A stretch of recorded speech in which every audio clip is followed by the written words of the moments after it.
Well, boys, I apologize. I've been contaminated, so we had to do this remotely. It was of the utmost importance that we do this show. People were craving it, it seems. People were craving it, but you don't have any symptoms, right? You're fine. No, I'm perfectly fine. You're perfectly fine. So Even Albert had like a cold, basically. It's a hoax. So what's the deal? Are Chris and I pussies for not going in studio with you? Like, a little bit? I kept offering. You did. I have a theory that Mike, because he's newly vaccinated, his laziness about getting vaccinated may have saved his life. That's very possible. Because the vaccine wears off after time, and Mike's not as skinny as I am, so I mean, if he got COVID, it could have been disastrous. But I don't think so. I have for a larger man, I have a great immune system. Mike has been overly polite with his COVID protocol, right? So last week, remember, I picked Mike up to go into the studio. You texted me before and you said, just so you know, I've been traveling. You told me you were vaccinated, right? Like you wanted to make sure I was comfortable picking you up. Yes, I'm a polite boy. You are polite. And then 2 seconds, I think it was 2 days later, obviously your girlfriend gets COVID and, you were accepting then. So all class out of you. Yeah, but here we are. And who would have thought that I'm the only one with a shred of confidence in doing this show? I had to lift these two assholes up and say, guys, Jesus Christ, let's just fucking do it. Let's stop moping about it and do it. You were the one person who made a comment about like us mocking that we were doing the show. Out of I think it ended up with, I was actually kind of shocked, like 13,000 views in total and listens. You were the only one who called out the name of the title and the references to not doing the show, which was clearly exhausting. And I'll admit, I started it because I started the show with whatever I said about how no one wanted us to do a show or something. Right. But then I see we talk about it on the show. It's the title of the show. Then every tweet you put out is like, I know everyone doesn't want us to do it. It's like eventually that just gets old. Yes, but I was just shocked that actually when I saw that tweet, I actually thought it's kind of a good point, and it's shocking that Mike is the only one who has mocked us for that. Yeah, no, I wasn't being a dick about it. I just imagine it gets exhausting to listen to. I love that Mike finally experienced what it's like to listen to Blind Mike. Right, exactly. I was like, this is what the last 3 years or whatever. Now I get it. This is what it's like. It's exhausting. It is fucking exhausting. But it does show that people were craving content in Kirky's absence because, Christ, I mean, they listened to us. And I got a bunch of like Mikey Fowler reached out and is like, are you guys doing a show this week? I really enjoyed last week. It's like, yeah, it's been a real whirlwind. Yeah. But yeah, we should start with that, I suppose. First and foremost, is there a Kirk update? I know nothing. I've just talked to him a little bit about, like, I saw him on Wednesday doing some case stuff, some production stuff. So no updates in regards to KMS in any way. But I know he's working hard on the case. So that's all. Well, in decent spirits. Yeah, definitely. And he seemed good. What was that we talked about last week? He did the Thursday show and then he did a show on Monday. He seemed fine that Monday after the weekend. So he seems, at least to me, like normal Kirk when I talk to him this week. And you have a lot of mental health experience, Dave, so I'm sure I know. I'm an expert. Right. I'm an expert, so I can talk on the topic. It's for pussies. Right. Yeah. Oh, he's feeling a little blue. Get back to work, Dave. So, Dave, you said you saw him. Does that mean you're going into the studio every day to avoid your family, or? I am not in the studio now. I went in because he had a scheduled interview to record that didn't end up happening. So, but we went in to record that on Wednesday. I think that, yeah. So, I'm not going in there every day, but I've been in there a couple times this week. So, yeah, we're still avoiding the family every opportunity. Checking it out. The shop's making sure the door's locked. Yeah. I was, obviously, Kirk's taken this time for mental health leave, but also he's going to be, you and Kirk will both be insanely busy between the case stuff and then planning the Wilbur. I think some time off would have had to happen anyway, I imagine. Yeah, we started, and we were talking to Mike about it a little bit before this too, is we started talking about the Wilbur. I want to say it was around that lunch, just because, I don't know, it just kept getting so delayed. And now we're kind of at that point where it's like, now it kind of feels like it's going to sneak up on us really fast. So there is a lot to do. That was actually what was good about talking to him on Wednesday too, was kind of organize at least the starting process of the Wilbur show, and that's going to start coming together really quick. But you're right. Yeah, I would assume it's going to start taking, because I asked him, I was like, I wonder what the Wilbur takes care of versus what we take care of, right? Like, you're probably dealing with that for your show. Nice little plug here for your show on Saturday. Like, do you have to bring all the gear, or are they supplying some of the gear for you? Yeah, like that space comes just like the much smaller scale, but the Wilbur has like the lights already there, but you got to make sure we know how to work them right, and Carano's got to bring the sound stuff. Carano handles all of that because I'm technically inept, but but he wants to get in there. I mean, we went in there a few months ago to kind of check out the space just to make sure it would work for our, what we need to do it from a technical standpoint, and then I think he's going in there Saturday morning to set shit up. Yeah, people start filing out of there once the music shit starts, anyways, though, right? Yeah, we expect a mass exodus at that point. So once the Fargo talk's over, people will just bail. I feel like Chris is really downplaying like the fact that he's a part of a live event on Saturday. Like when Kirk was in, and then when we did our show, like it's kind of a big deal that you're doing. Chris, how do you handle all the success? No, but I'm just saying, like he's big time. He's big timing the live event. I'm not big timing anything. I'm tired because I didn't have to drive in like I typically have. So I slept in a little bit, so I'm still a little groggy. It's 10 a.m. Anytime it's the a.m. is early. When did you wake up?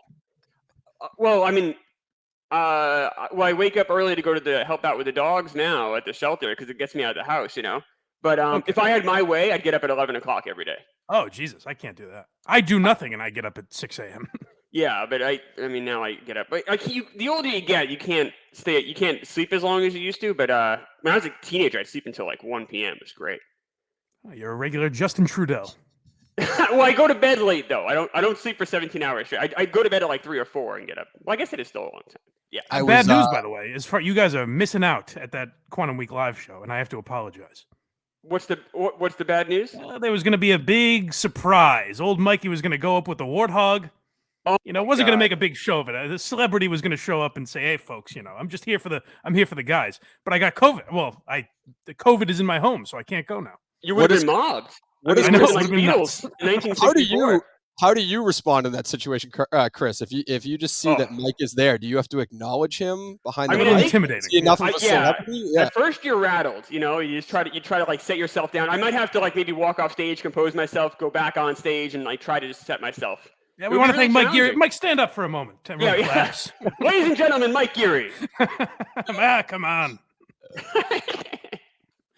Well, I think it's and yeah, if you're listening to this today and you haven't bought a ticket yet, are there tickets available to the Quantum? Yeah, just come on down. Like a bunch of people. This I was thinking about this might happen to you, Mike, if you do a live show. Is that a lot of people were very nice and bought tickets. Like, hey, they sent me a message. They'd be like, hey, that's one of my great fears. Yeah, I really want to support the show. I love you guys, which is so nice to say. And then it's like, but I know I can't come. I live in West Virginia or Minnesota or something. And it's like, oh, okay. Thank you, obviously, but now it's like that's an empty seat, and I got a lot of that. So I wonder how full it'll be. You guys just performing for the warthog. I know, yes, but yeah, I mean, like, So if you're in the area, you want to come by Dover, New Hampshire, 7:30 Saturday night. You can just come by, buy a ticket there, and we'd love to see you.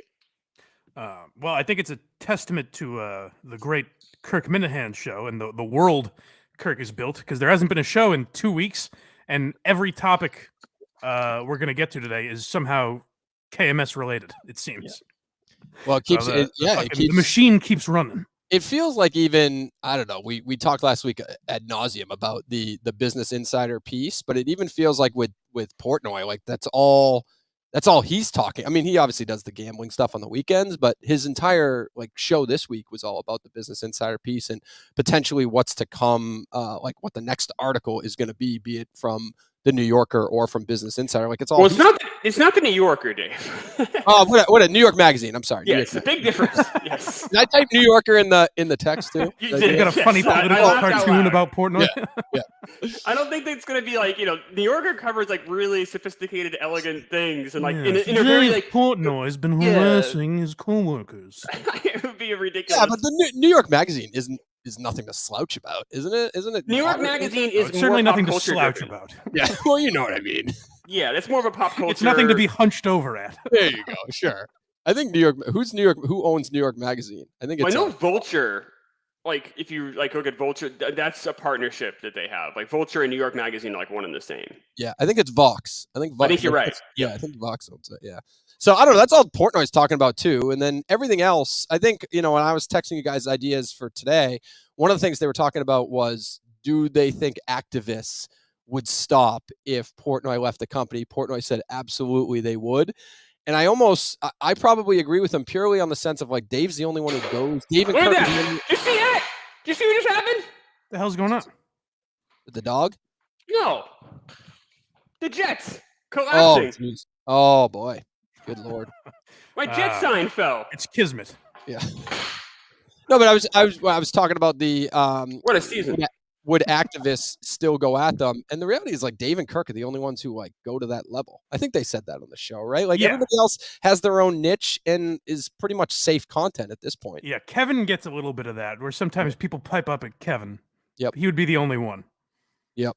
Yeah. I can't think of anything. I can't think of any other show that kind of goes. I actually don't know that I agree with Portnoy unless they change, which I guess they already kind of have changed. But they would have to, if they talk about girls at all in a way that isn't 100% appropriate or whatever, that stain is on them now. So they'll still, even if Portnoy and Kirk left, they would still bring up Sam Ponder and skinny jeans and all that shit.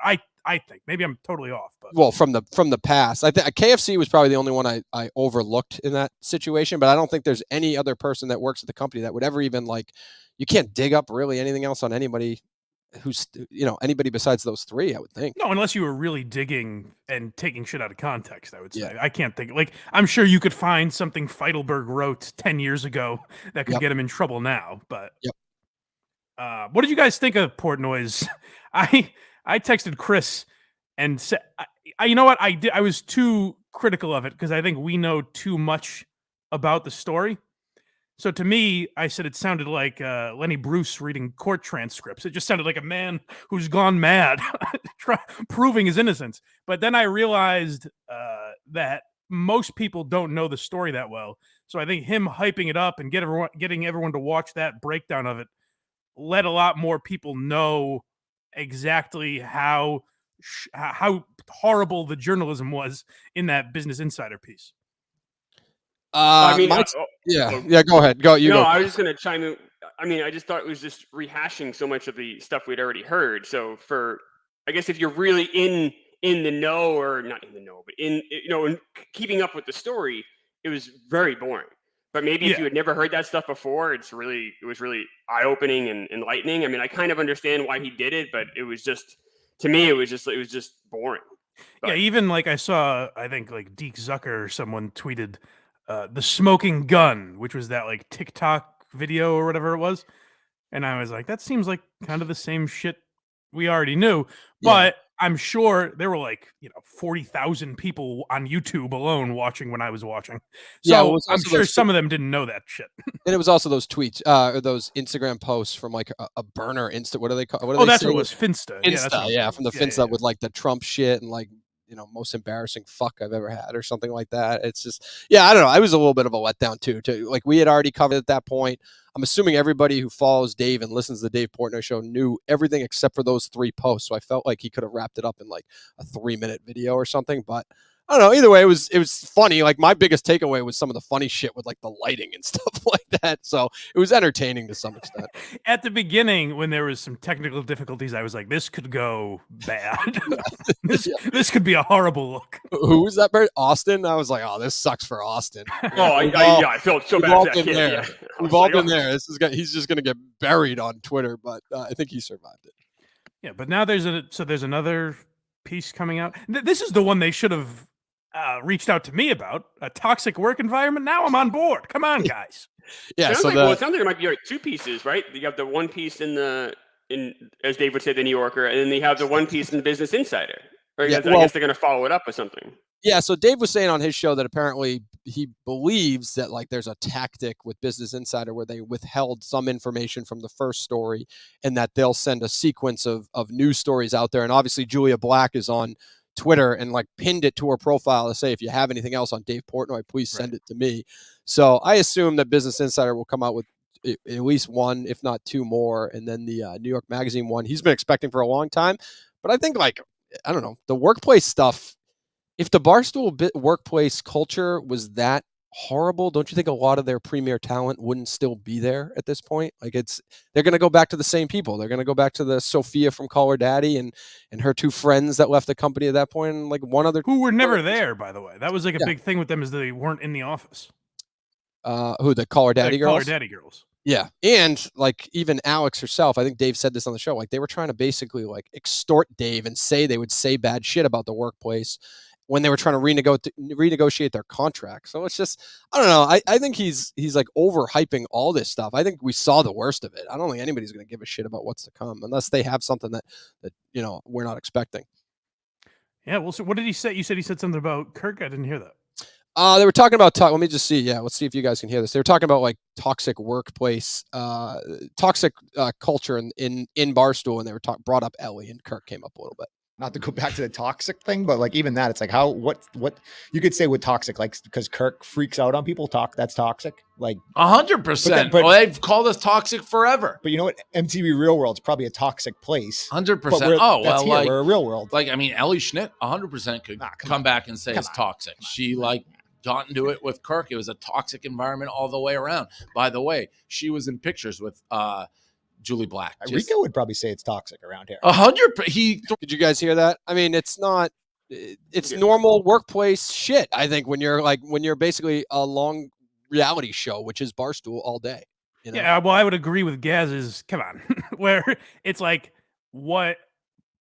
I get what Portnoy's saying. They can easily say it's a toxic work environment, but did Kirk even speak to Ellie off air? And if he did, I'm sure it was a much different tone than it was on the show. So like the idea of a toxic work environment, I don't think you can include content. That doesn't seem fair. I guess, I mean, I guess the other side, they would include that. Like if you're Ellie, you're like, well, now I can't do my videos because I'm getting, sure you can. I'm getting inundated with people. I wonder if that's kind of the tactic that she's going to play out. I mean, someone like Julia Black, if that's the best they've got, then this is going to be a real boring fucking article. If it's, hey, one show who isn't in the office was mean to me, and that's their example of a toxic work environment, fucking good luck getting people riled up on this one. I don't see. I agree with you, Mike. I don't think this is going to have a lot of. I think if this had so much smoke and this was such a hot news, they would have led with this. Like this would have come out sooner for them. I think they're kind of scrambling to. It's also, I mean, it's tough to lead with a rape accusation, and then be like, and also, Ellie Schnitt didn't love it here. Yeah, Ellie Schnitt, by the way, who's back hosting a Taylor Swift talk show for Spotify Friday nights live. By the way, Minifans, if you're listening to this, I think you can get in the chat room for that show. That might be a fun listen for you. But I know the first one was fucking awful. So I was trying to think of KMS related. So I'm going to go on that. Who are these podcasts? The guy I had on, where his show is basically making fun of other podcasts. Yep. And he asked if I had a show that I could do, and Julie DeCaro stopped doing her show. Ellie until that. So I looked up Ellie, and I realized that I don't think she's on that show yet. The Taylor Swift show. It started last week. Started last Friday. Yeah. So I don't know if anyone has any suggestions. I threw out Jim Florentine as a possibility. Jim Florentine was just on with Artie, wasn't he? I think it was behind a paywall, but I saw that he was on with Artie. Oh, was he? Yeah. Yeah. Artie's podcast is like, it's not bad. I think he does a decent job, but you can tell it's like he's lost his drugs have taken a toll on the guy. I feel a little bad. I survived like 45 seconds of the one with Gilbert. It just, I don't know why. It didn't feel the same for some reason. It's a little weird. Yeah. It's almost like Artie was such a part of like the comedy world for so long. And now when you hear those interviews, it's like, it feels like he doesn't even know them. It's weird. Yeah. No, I know. So yeah, the Ellie thing, I don't know. That to me is just silly because if you're a part of content, you say something controversial. I don't give a shit if it's a coworker or a fan on Twitter. Like you got to expect that somebody's going to challenge your opinions in that role. So if her only problem with Kirk was that he challenged her opinions that she said on that podcast or a couple other scenarios like that, it's just silly. I don't know. It's just, I think people are like mind fucked where they think that's strange, where that's normal, you know? Well, again, it's easy. Like, for just to use me as an example, they could bring up the wallet to the face from 6 years ago, or whatever it was, but I'm not bothered by that. Yep. So it's tough to take like if you're going to say Barstool is a toxic work environment, but the people there don't see it that way, then what's the fucking problem?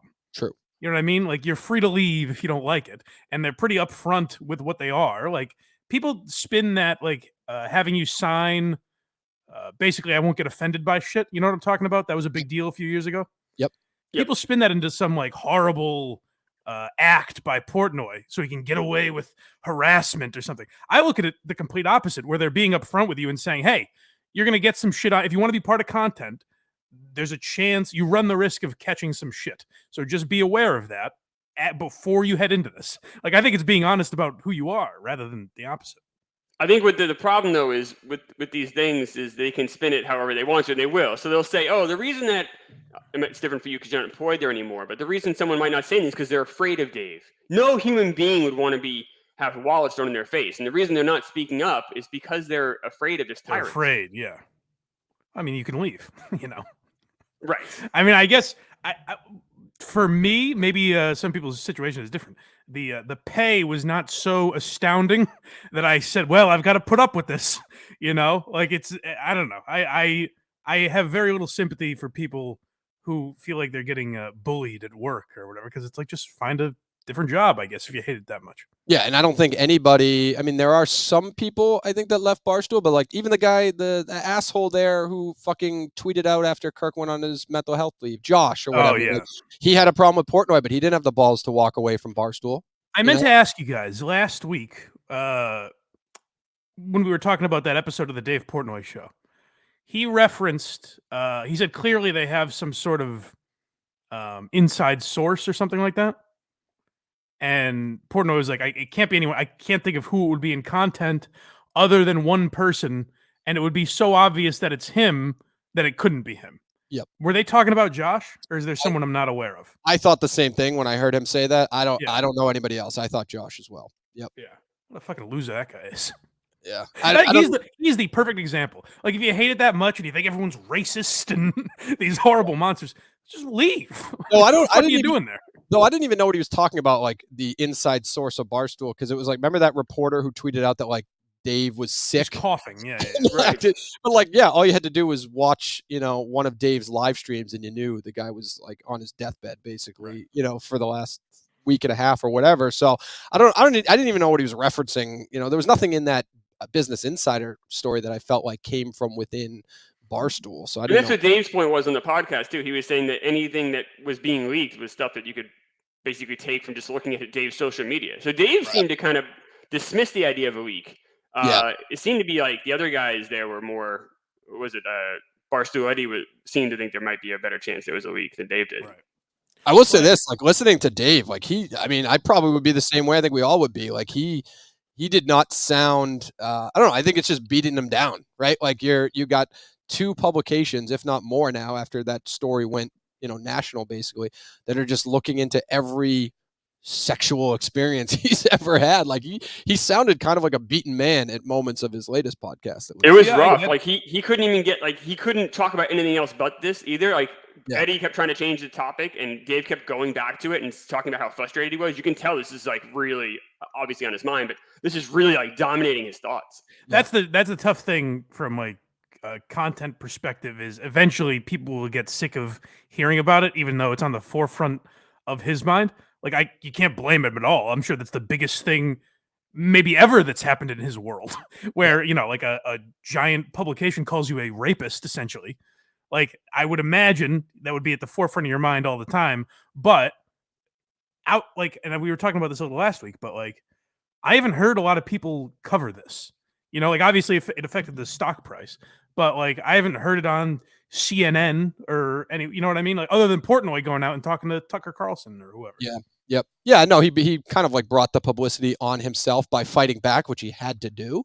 But also, like, I actually think we're giving a little too much credit to Business Insider. It's like it's not like Business Insider is some reputable type. I realized it as I was saying it. I probably overstated it. Yeah, Mike thinks Business Insider is like the New York Times. Matt, they're massive. No, I will say New York Magazine, though, has a much bigger footprint. That is a much more legitimate source than Business Insider is. Yeah. Yes. Well, we'll see. Yeah, but I don't know. I don't know. I think now it's like that trickle effect, right? Is that it could become news because a Business Insider and Dave publicized it so much that, like, normally if New York Magazine just released that on its own, it probably doesn't make that much of a dent. But now, because it's like they're staggered and, people are digging now. Maybe it becomes a bigger thing, but I don't know. We'll see. I guess it depends. They've been talking about that New York Magazine piece, I feel, just as long as they've been talking about the Business Insider one. So I don't know where the hell that one is. Well, they better have something, because if it's just another Deadspin level, like I said, Samantha Ponder and Skinny Jeans, if that's the shit you trot out there, like that's going to be, I'd say that's a huge win for Portnoy if they just rehash old shit again. Yep. No, I agree.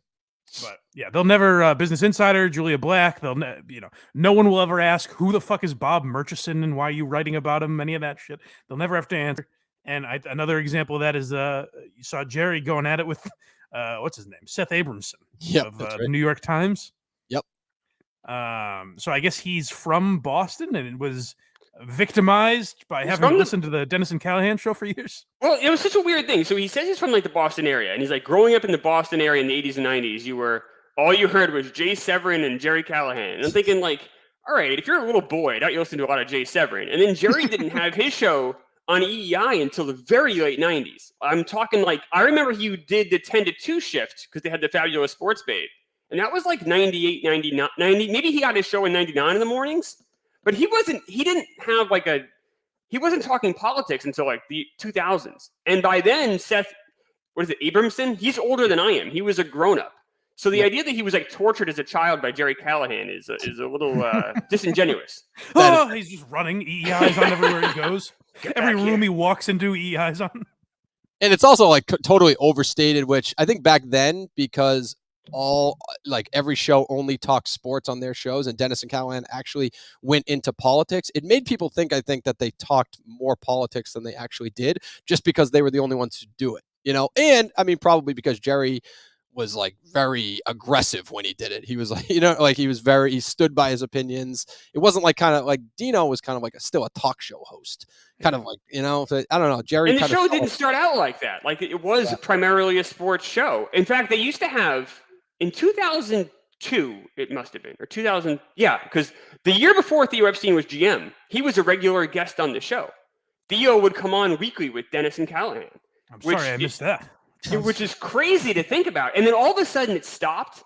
And I don't know if it stopped because that's about when they started talking more politics. It became a lot more political. Well, what year was it? It was the year he was the assistant GM. So it's 2002, right? Because by 2003, he was that the around real a GM. Certain controversy? It was before that. Okay, all right. And I think Theo left before that. It wasn't like he left because of that. But he stopped coming on. But yeah, I mean, that shows you how the show was sports first, so much before politics, even back then. Even the political shit they would talk about, obviously if an election was going on or something, or a big story in the news, they would talk about that. But I remember it was usually sports central. If a player got in trouble, criminally or something like that, right, they would dive into it. But it was always generally tied into sports. Again, unless there was an election or something going on. Yeah, I mean, you're absolutely right. Yeah, so the Seth Abramson guy talking, how I said, how he was tortured as a kid by Jerry is bullshit.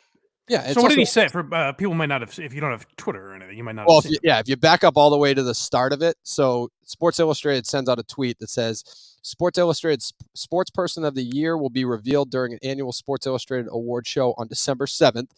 Jerry quote tweets it as typical they Jerry. They should have tagged Jerry to make it easier for him to make this joke. By the way. Yeah, it just had to go there. Jerry Callahan, I'm betting on the one-legged, non-binary lesbian of color who fought for her whole life for tree equity, trans rights, and climate justice for indigenous peoples. My second choice would be Megan Rapinoe. And that's where Rapinoe, by the way, or whatever, Rapinoe, Rapinoe, whatever. And that's what set off the Seth. I keep thinking Seth Wickersham every time I go to say his name, but Abramson that's where he comes in there. So how does Sethi respond? Let me. Quite a dramatic tweet. A litany of tweets. It was. That seems to be the style, I think. But yeah. And these two have a history. This goes back a couple of years that this Seth Abramson has been going at him. But he responds, "Ladies and gentlemen, I present to you below the biggest turd on Twitter. This man has plagued my hometown, Boston, for decades. The only thing he has even a mediocre grasp of is sports. But despite, what is this? Troglodytic? Is that it? Troglodytic IQ believes he knows better than anyone about everything else too." Troglodyte? Is that it? Troglodyte? Troglodyte? I don't fucking know. Neither of us should be trying to pronounce it. Yeah, that's a big fucking word. Good for I'm you. not going to try. Yes. Yeah. I like the idea though, and it's true because I mean I live outside of Boston, so it's probably not as dramatic. But like, I go down to Shoppers Cafe, not too far from me, and like everyone's demoralized in there. And I say, "What's wrong, guys?" They're like, "We've just plagued by Jerry Callahan. It's This turd. It's overwhelming us." This turd who has this like subscription service on this unknown website. He's just like he's really bothering us. He's plaguing us. Like he's a troglodyte, Mike. I just can't imagine, like, and not to get to that like super political sense, but like we live in Massachusetts, for Christ's sake. We have 2 NPR stations, and then every other radio kind of format besides WRKO leans very much so to the left. So to like even to complain in any facet about one show on a sports radio station during this time period is just silly to me. It's just silly. It's a democratic state. Like Yes. Everything they vote for is fucking liberal. Exactly. I think we should also say only Jerry Callahan would care about the sports person of the year for Sports Illustrated. Like, who gives a shit? Well, that's Like, what I was saying. Where like even relevant anymore? that's perfect for Jerry. Yeah. Like, they may as well have tweeted that to Jerry because he gets all excited. Oh, it's gonna be a liberal. Is what he's really mad about. That's the best part. I mean, this is a man who hate watches SNL every single Saturday night. So I think he hate reads Sports Illustrated at this point. Yeah. Like it's sad. It's I would okay, Jerry. It love- doesn't matter. Just let it go. I would love like Pete Davidson to come out in favor of like Ron DeSantis or something, and just see Jerry's mind pretzel. Because like last week he was ripping that SNL sketch, but that's the funny thing about both Seth Abramson and Jerry. They're the same guy. I think They're they'd the be same good asshole, friends. and I like Jerry. I like listening to him and everything. But you can predict what his opinion is going to be on most topics, just like you can predict that Seth Abramson would have some condescending, smug point where he's talking about Jerry being a know-it-all and includes a word like troglodyte or whatever the fuck it is. Like they're the same guy. Yeah. The only thing is like Jerry is an asshole when he says these things, but he's a normal asshole. He's kind of like your opinion. He's an entertaining asshole. He's an entertaining, Yeah, but also just like a regular, like, I don't know, if your neighbor blows their leaves on your lawn, you're like, you're a fucking asshole. Like you respond like that. He's passionate in a quick way and then moves on from it. Whereas Seth Abramson, you can tell he looks down upon every single differing opinion. You can just read it in his fucking tweets. Well, that's what I was saying. Where I'd much Jerry rather get have Seth Abramson on to argue about it, and It would never happen. It'll never happen. Yeah. And I'd there's much another rather hang out name with is Julia Jerry Black. than hang Well, out he'll with never Seth respond to Abramson. it. Oh What'd my you say, Chris? God. I'm sorry. Hello? Chris, Yep. what'd you say? I said I'd much rather hang out with Jerry than Seth Abramson. Oh well, I think yeah. that would- That's.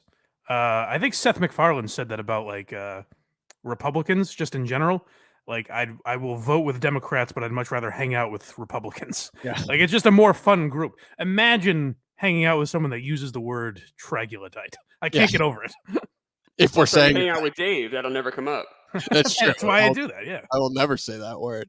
Yeah, I don't know. I don't even know. Like, so Seth Abramson, he wrote for a while, and I think now he's just a Substack guy, right? I don't know. I think he's a lawyer, but Well, he writes books. I mean, so he writes a lot of books about how Trump and Russia have collusion or things like Yeah. that. These sound so boring. I don't know, but he has and between that and the Substack, I think is how I'm guessing pays his bills. He's in New Hampshire. No, I think he's like in my state. Like he worked. Didn't he have New York Times in his bio? Does he not write for them?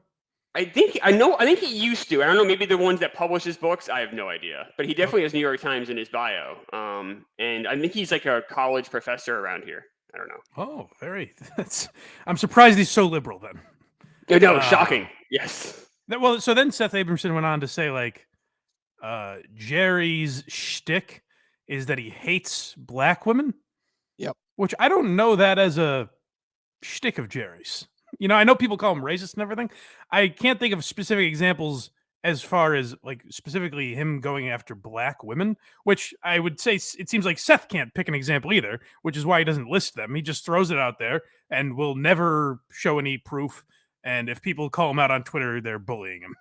Yeah. Did you see anybody else though? Like, does he have any, like, are there journalists like picking up on his arguments and just being an asshole? Like, did anybody pick up on it, or is he just like on an island shitting on? I didn't see it, but he was trying. He started tweeting out, Murchison shit and like Greg Hill replacing Callahan articles, and it seemed like he was starting to dig.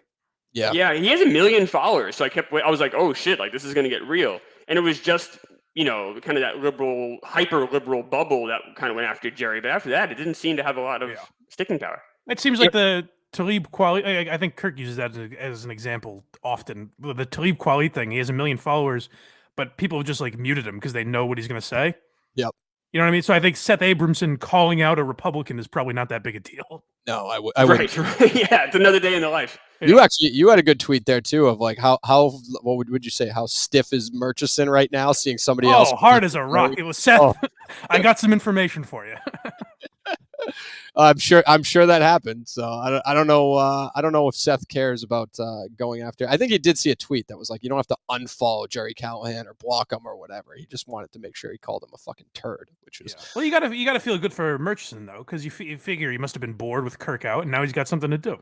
Yes, Murchison got a lot of. He's getting a lot of publicity lately. I don't know. You guys obviously heard that phone call yesterday. Yes. Yeah. Was it Maria from Watertown calling into Greg's show? Oh, that's Maria? Right. Yes. Yeah. So where did you find this call name? So I went on the Twitch. I think maybe the same guy DM'd both of us because you texted me, right? Yeah, you texted me that somebody reached out to you. Somebody reached out to me about it too. That just like the name started on WEEI. So I honestly, I don't know why you have a fucking dump button if you're also putting out content somewhere else where the dump button can't be used, right? So if you're live streaming your show and you can't incorporate the dump button into Twitch, it really serves no purpose because somebody's going to find your shit. You know what I mean? And they dumped it right halfway. She literally said merch dump, and then it went back to Greg Hill asking a question. So, well, that's weird. That's very weird because they let her go on for a while, which if you're going to dump her, why not hang up on her?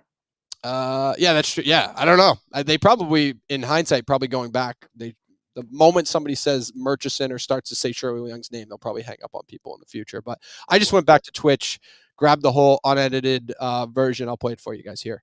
Yucky way. And the other thing is, let's not forget that his paper and members of his paper joined forces with that despicable human being, Bob Murchison, to not only take down individuals who worked at the station, but also tried to take the station down and went after advertisers and sponsors that cost the station money, that cost the Jimmy Fund money, and nothing was ever done to stop it. And I'm referring to Shirley Long and Bob Murchison. That, to me, was so despicable and so egregious, I can't even stand the site of the Boston Globe. And that's where Greg Hill comes in. I actually think so. She said Murchison the first time. He clicks dump. It comes back basically right as she's saying Shirley. They hit dump, and then it's Greg Hill. Is how it played out. Well, so when I was listening to that clip, I was curious. How does he? I don't know if you have it, but how does he respond? Like, what does he say next? I don't have it next, but he just goes back into like John Henry. I forget. Yeah, I think he steers everything back to Henry and the Globe. Yeah. He totally ignores Shirley's name. He totally ignores Bob's mention. And he just kind of puts it back to like, well, this is why people hate John Henry. Yep. And then Ken Laird had a really weird, there was an utterance there, but he almost sounded like surprised that anyone would ever hate John Henry. And I'm thinking like, you were in the room with Kirk and Jerry for years. What the fuck are you talking about? Yeah. It is such a weird existence where they pretend that didn't happen. Like they'll take their veiled shots at Kirk or Jerry or whatever, but essentially they act like that period of time didn't exist. Even and Maria calls him out on it. Maria's like, "You were there, Ken. Like, what are you talking about?" Basically. Oh, really? Yeah, it's very quick. And Maria's, I think the reason Maria got away with so much is her tone. She never really yells, so she sounds like she's saying something very, not very aggressive, but she is saying aggressive stuff. And so I think that's why Greg kind of fell asleep, or not Greg, but the morning show there fell asleep to the switch and didn't. Was she a regular caller to KNC? I feel like I remember her. She's a regular caller to like every sports radio. Every show. She's on 98.5 a lot too. Oh, all right. Yeah, she's typically hockey calls is what she's typically calling about the Bruins. But But yeah, no, I don't. I'm with you guys. Like, I don't understand how you were doing monster numbers in morning drive, basically doing kind of the similar thing to what KMS does, calling out as much as you can, and now to just act like that never happened. Like, did you hate your job that entire time because you didn't lead on then? But now all of a sudden, every chance they get, they take their little shots. Not that it's a big deal, but they take their shots. It's so strange, and I guess like everyone in regular jobs has to do that shit where you adapt to your new surroundings, but there's just no other job that's as public where you can clearly see such a diversion from who you were to who you are now and never address how embarrassing it is, and to know that people are calling in telling you how embarrassing it is and you have to ignore that and pretend it's not happening. It's such a bizarre existence. I don't know too many jobs where you have to pretend to forget like 3 or 4 years of your life. That seems no. to me. But what I'm saying is, you kind of like you'll put up with the new boss and pretend you like him or whatever. Yeah. Whereas maybe that's just what they're doing. Like and you can still say the old boss's name. You know what I mean? Right. Yeah, it's very weird. But listen, who are we to question what WEEI is doing when these guys just get marketing? They understand social media. They understand how to move the needle. They know they have their finger on the pulse of Boston and more so Worcester, I guess, because shout out to my buddy. This is found by a fellow former street teamer, sent me a post from the WAAF Instagram, which still exists for some reason. And this was posted 2 days ago, whenever I tweeted it. Yep, I believe so. Greg Hill took to Instagram to check in with people that are still following a Boston radio station that no longer exists. It's Greg Hill, and this is where it all used to happen. This is the Pause for a second, Dave. Yeah. I want to be very clear. That's where it all used to happen for 6 to 8 months. They were in that building as WAAF from November of 2018, which on air may have not even moved by then. But let's just for fun, let's estimate November of 2018 to their new show started in July of 2019. Yep. So that's where it all used to happen very, very briefly. WAAF studio. Sometimes I just come up here and get a little misty-eyed when I reminisce about the old days. But as long as you're still following WAAF, I'm hoping that you might give us a follow at WEEI. Just follow The Greg Hill Show, WEEI. And thanks for remembering the great WAAF in the old days. I mean, there's a lot there. First of all, the idea that he goes up and gets misty-eyed. That would be like going into the equipment closet and getting misty-eyed. It would have the same impact on you as an employee there. It's meaningless. It's a different studio on a different floor. Yes. Also, I think I don't know. Does WAF did they do a thing where they just created like an HD and streaming channel where it so I guess you can find AAF like music streaming somewhere on Odyssey maybe or something. I don't know. Yeah, that's what BCN did, right? Yeah. Well, BCN then went and hired, they created their own kind of network there too. But this account has not tweeted at least let's call it WAAF related content for, let's see, that was March 27, 2020. They were tweeting about a postponed Godsmack concert, I guess, or something like that. So 18 months ago. 18 months ago. And then everything else has kind of been just automated Odyssey publicity posts or whatever. So is that, see, I watched that. Dave had a theory that's probably a little more accurate. But my first instinct when I watched that was, are they so hard up for social media followers that they're now going on old? This is like what I would do as a podcaster with no when I started my new pod, I didn't do this, but let's say I went into the Trash Talk Twitter account. Yeah. And I was like, hey guys, follow me here. And I would be embarrassed doing that. Yes. As someone with that doesn't have a job. This is supposed to be like the biggest radio company in the world, or one of them, and they're doing the same tactics that a podcast with no listeners would have to do. Correct. And I mean, Instagram, they have 28,000 followers on Instagram that I would assume know at this point, because no content has been posted, that the radio station no longer exists. And if they actually felt connected to the talent on said radio station, they probably would have found a way to find that person by now. Yeah. I would think. So I like that there's the image of an Instagram user who's been just down in the dumps for a couple of years now.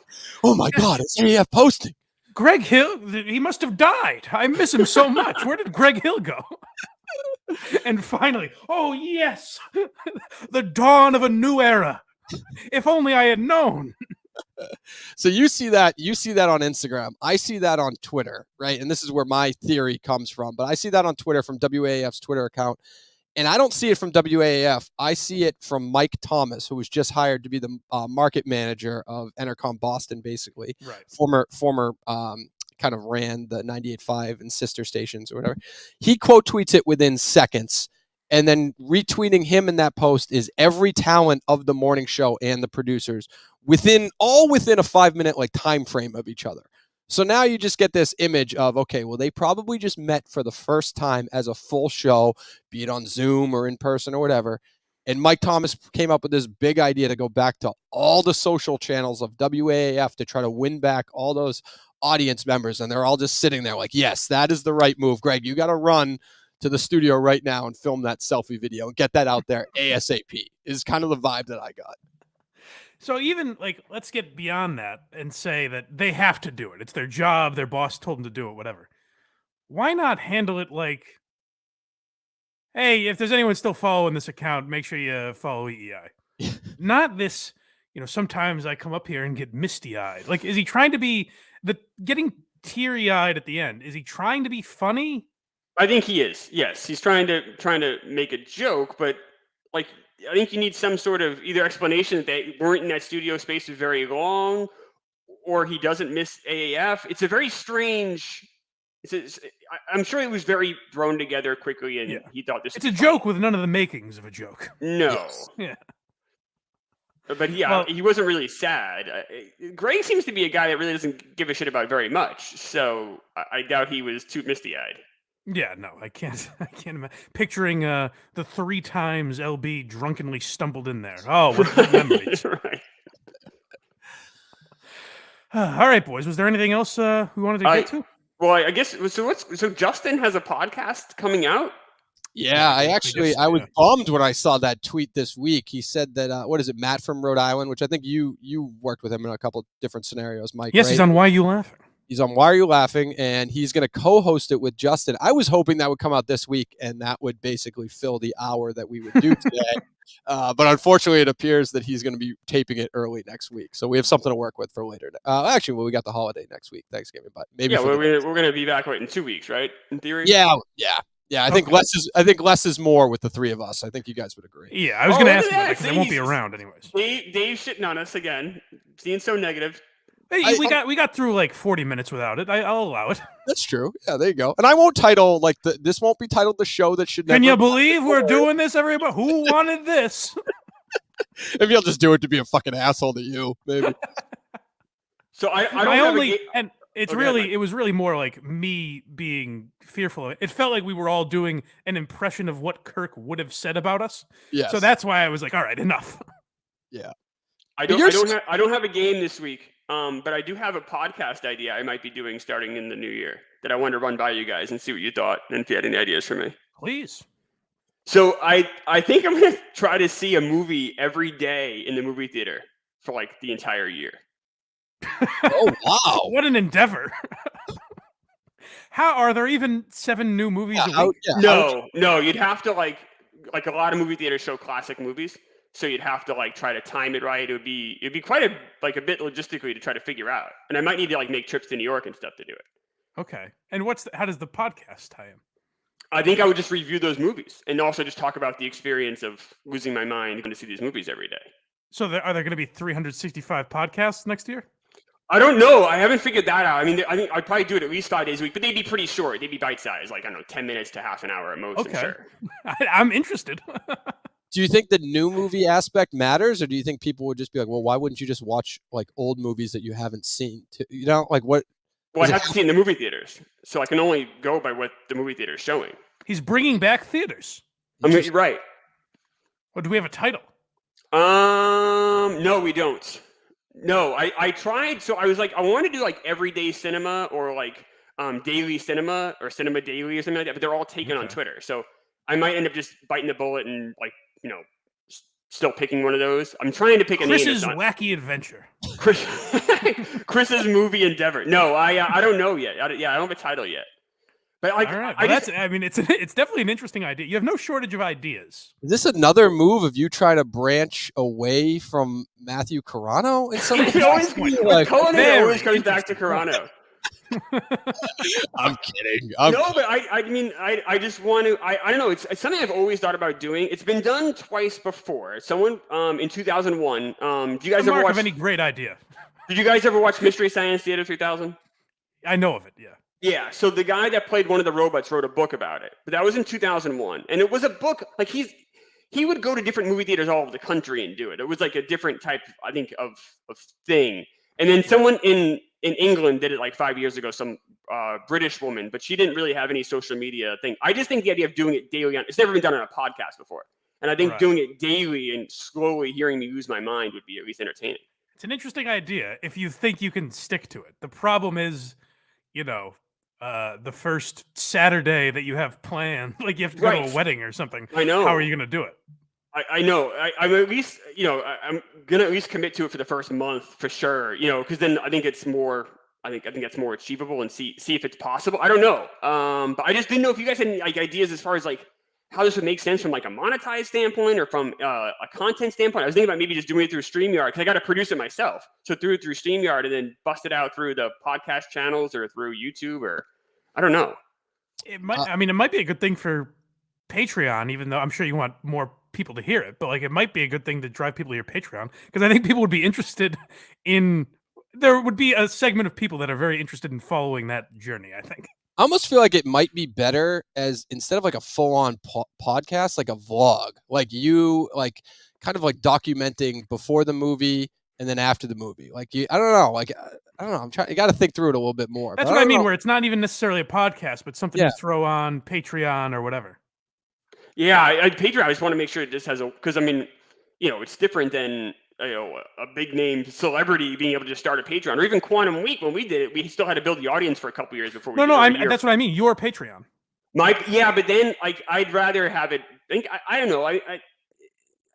Matt and I talked about it. I don't know. I think it's tough. I don't know. I'd want to have a wide net as possible. Maybe that is on the Quantum Week Patreon, but I don't know. Yeah.